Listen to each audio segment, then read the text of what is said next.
Hello, I'm Sheryl, and this is Sleep Tight Relax, a bedtime podcast for the young and young at heart.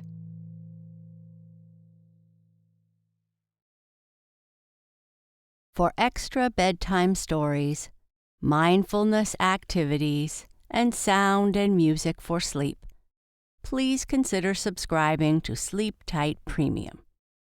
Visit sleeptightpremium.com to start a free trial. Thank you. Our sleep story is about a mother cat who worries about her kittens. She is always losing them, or they are getting into trouble. One day she wants to do some baking, so she decides she will put them in the cupboard to keep them out of trouble. She catches 2 out of the 3 kittens, but can't find the third anywhere. They live in a very big old house, and Tom Kitten could be anywhere. Mother Cat searches and searches, but cannot find him. Tom Kitten doesn't want to be put in the cupboard, so he decides to hide, but gets into a bit more trouble than he had planned on.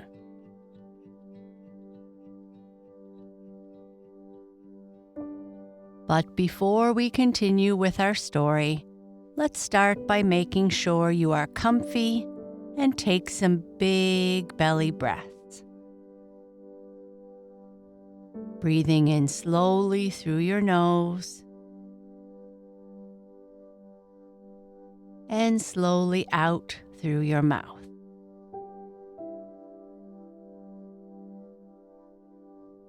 Notice how your belly rises as you fill yourself up with air. Breathe in and breathe out.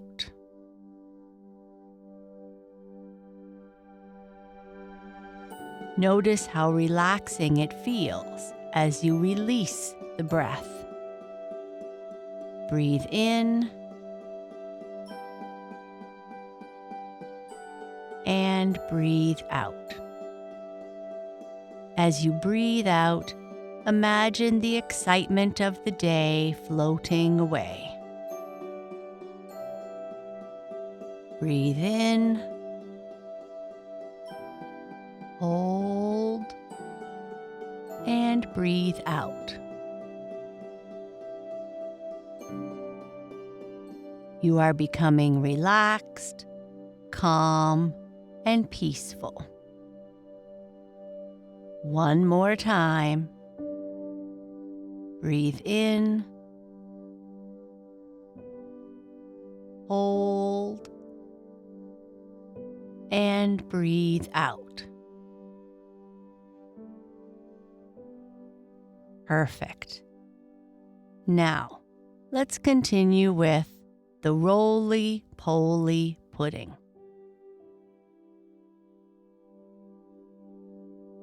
Once upon a time, there was an old cat called Mrs. Tabitha Twitchit, who was an anxious parent. She used to lose her kittens continually, and whenever they were lost, they were always in mischief. On baking day, she decided to put them in a cupboard to keep them out of trouble. She caught Moppet and Mittens, but she could not find Tom. Mrs. Tabitha went up and down all over the house, mewing for Tom Kitten. She looked in the pantry, under the staircase, and she searched the best spare bedroom that was all covered up with dust sheets. She went right upstairs and looked into the attics, but she could not find him anywhere. It was an old house, full of cupboards and passages. Some of the walls were 4 feet thick, and there used to be strange noises inside them, as if there might be a little secret staircase. Certainly, there were odd little jagged doorways in the wooden paneling, and things disappeared at night, especially cheese and bacon. Mrs. Tabitha became more and more distracted and meowed dreadfully. While their mother was searching the house, Moppet and Mittens had gotten into mischief. The cupboard door was not locked, so they pushed it open and came out. They went straight to the dough, which was set to rise in a pan before the fire. They patted it with their little soft paws. "Shall we make dear little muffins?" said Mittens to Moppet. But just at that moment, somebody knocked at the front door, and Moppet jumped into a flour barrel in a fright. Mittens ran away to the dairy and hid in an empty jar on the stone shelf where the milk pans stand. The visitor was a neighbor, Mrs. Ribby. She had called to borrow some yeast. Mrs. Tabitha came downstairs meowing dreadfully. "Come in, Cousin Ribby. Come in and sit down. I'm in sad trouble, Cousin Ribby," said Tabitha, shedding tears. "I've lost my dear son Thomas. I'm afraid the rats have gotten him." She wiped her eyes with an apron. "He's a naughty kitten, Cousin Tabitha. He made a cat's cradle of my best bonnet last time I came to tea. Where have you looked for him?" "All over the house. The rats are too many for me. What a thing it is to have such an unruly family," said Mrs. Tabitha Twitchit. "I'm not afraid of rats. I will help you to find him." "What is all that soot in the fender?" "The chimney wants sweeping. Oh, dear me, Cousin Ribby. Now Moppet and Mittens are gone. They have both gotten out of the cupboard." Ribby and Tabitha set to work to search the house thoroughly again. They poked under the beds with Ribby's umbrella, and they rummaged in cupboards. They even fetched a candle and looked inside a clothes chest in one of the attics. They could not find anything, but once they heard a door bang and somebody scuttered downstairs. "Yes, it is the rats," said Tabitha tearfully. "I caught 7 young ones out of one hole in the back kitchen, and once I saw the old father rat, an enormous old rat, Cousin Ribby. I was just going to jump on him when he showed his teeth at me and then scampered down the hole." "The rats get on my nerves, Cousin Ribby," said Tabitha.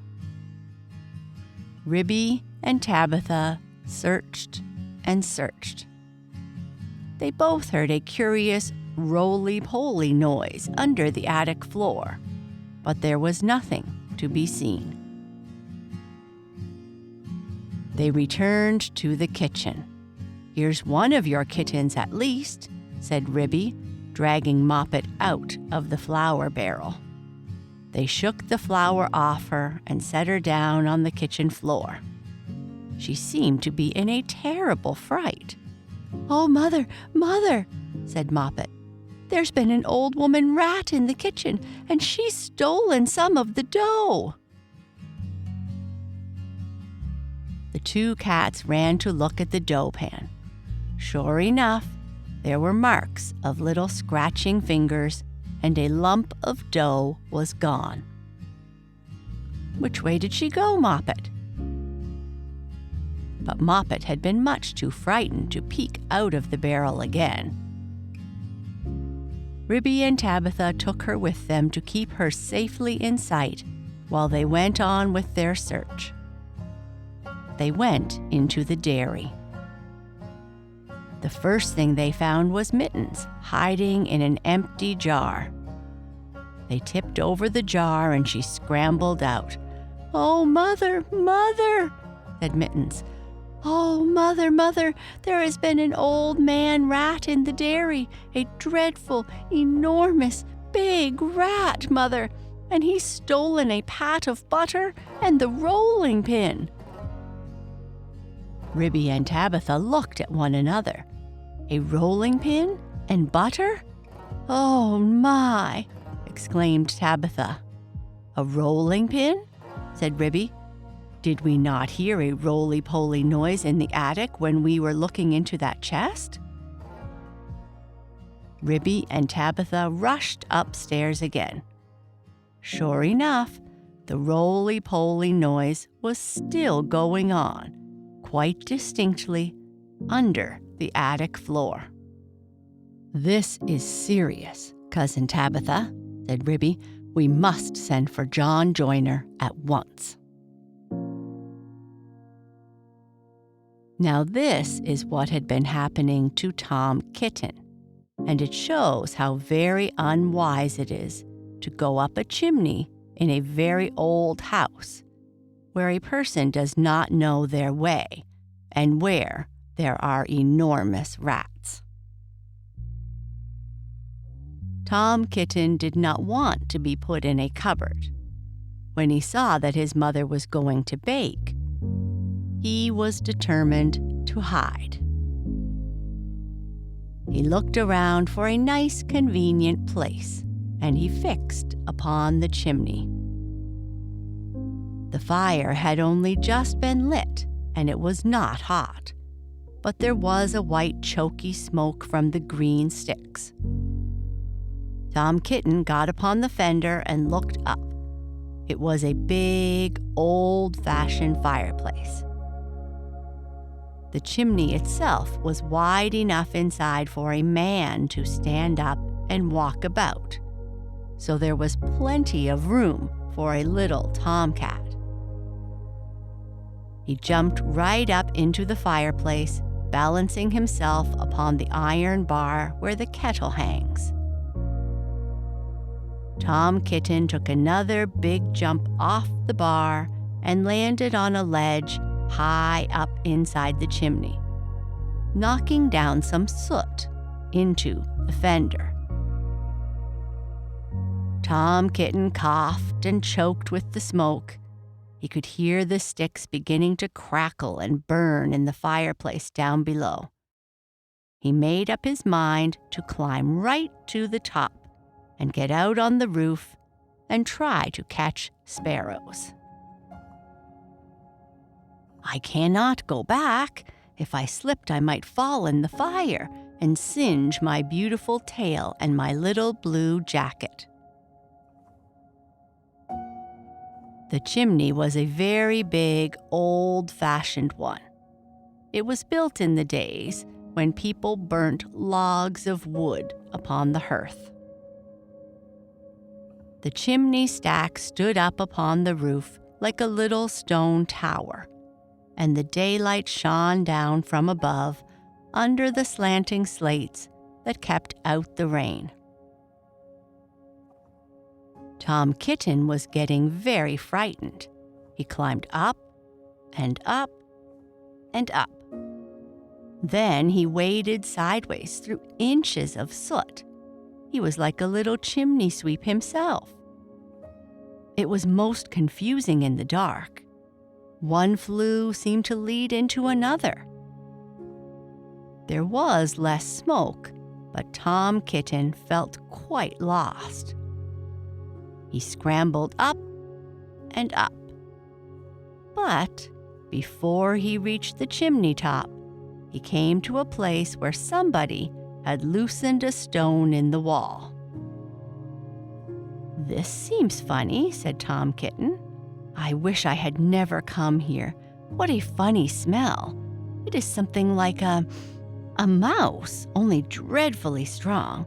It makes me sneeze," said Tom Kitten. He sneezed through a hole in the wall and dragged himself along a most uncomfortably tight passage where there was scarcely any light. He groped his way carefully for several yards. He was at the back of the skirting board in the attic.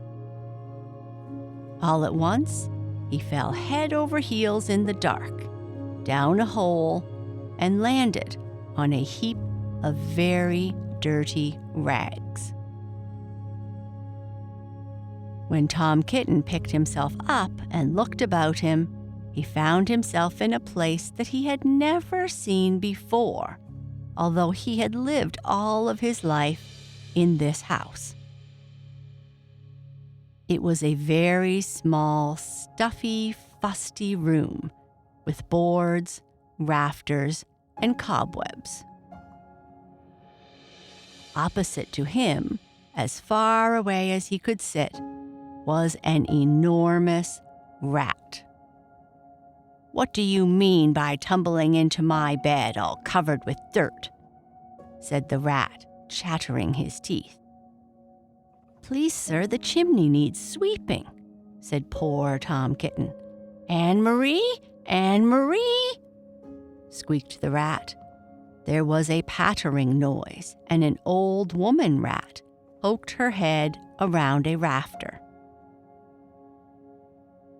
All in a minute, she rushed at Tom Kitten, and before he knew what was happening, his coat was pulled off, and he was rolled up in a bundle and tied with string in very hard knots.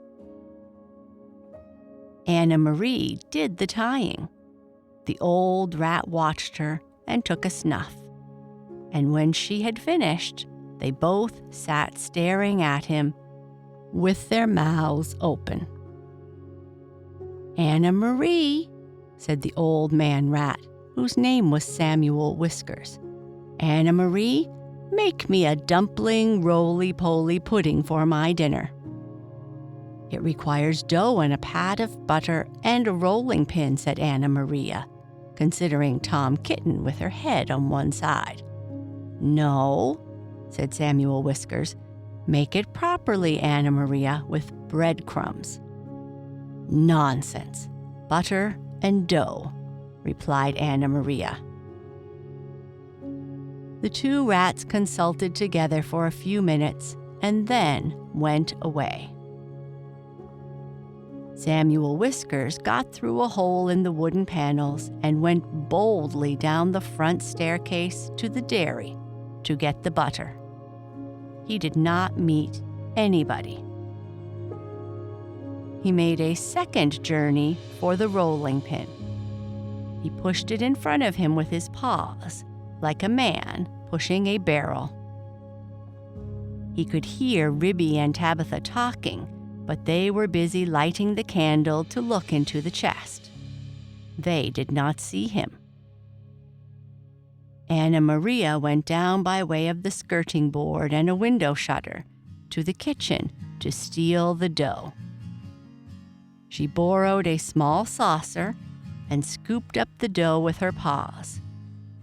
She did not see Moppet. While Tom Kitten was left alone under the floor of the attic, he wriggled about and tried to meow for help.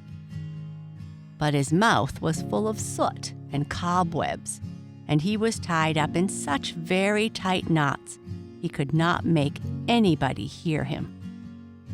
Except a spider, which came out of a crack in the ceiling and examined the knots critically from a safe distance. It was a judge of knots because it had a habit of tying up unfortunate bluebottles. It did not offer to help him.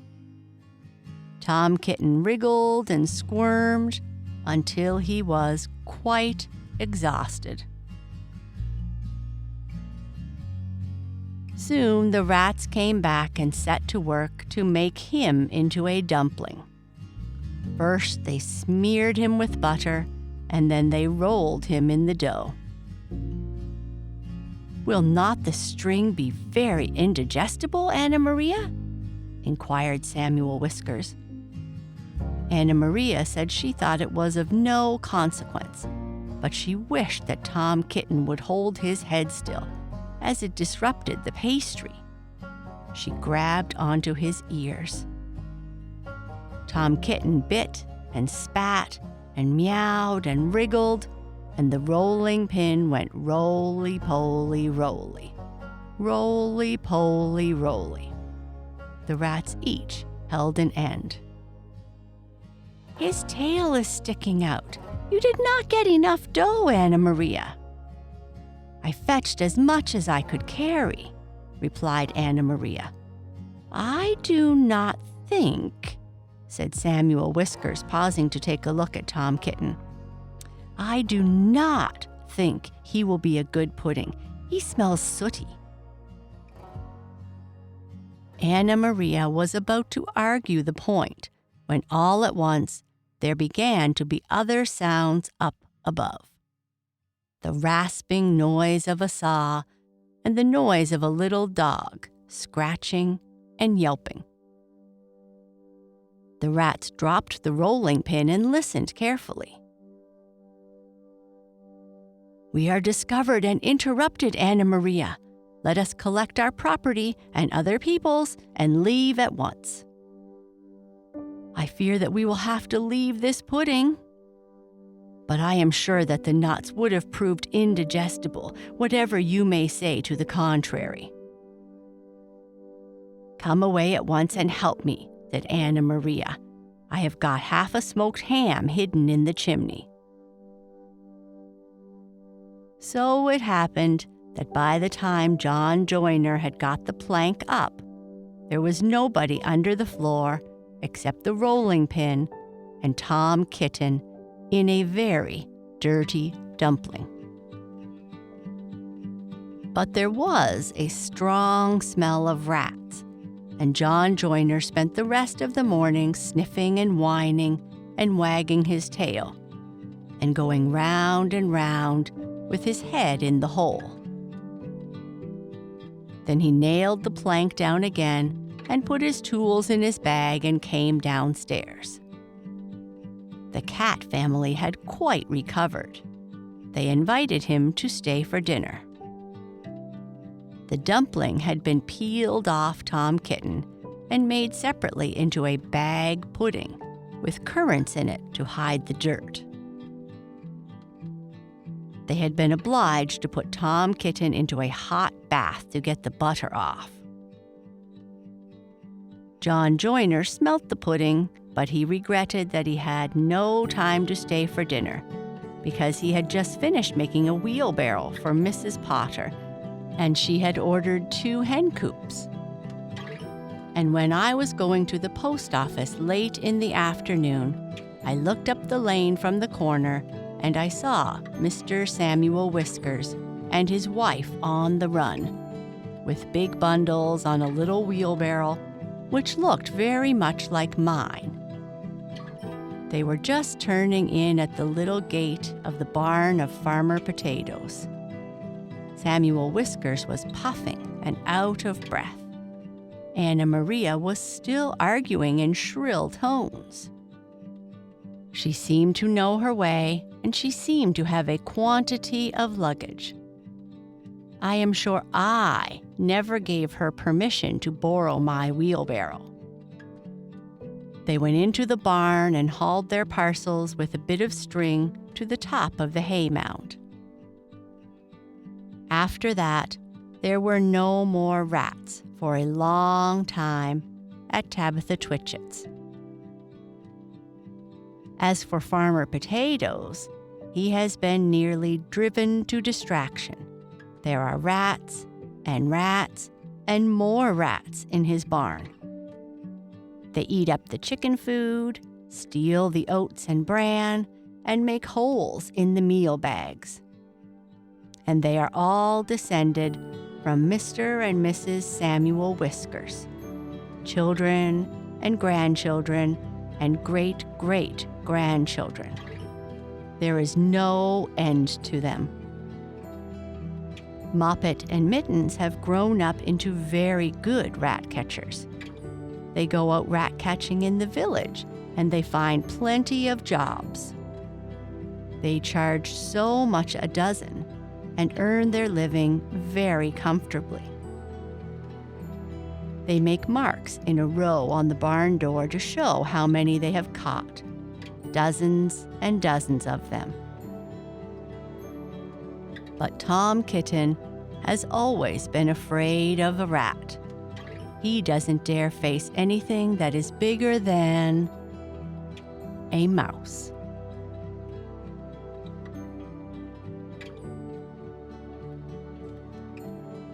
And that's the end of our story. Sleep tight.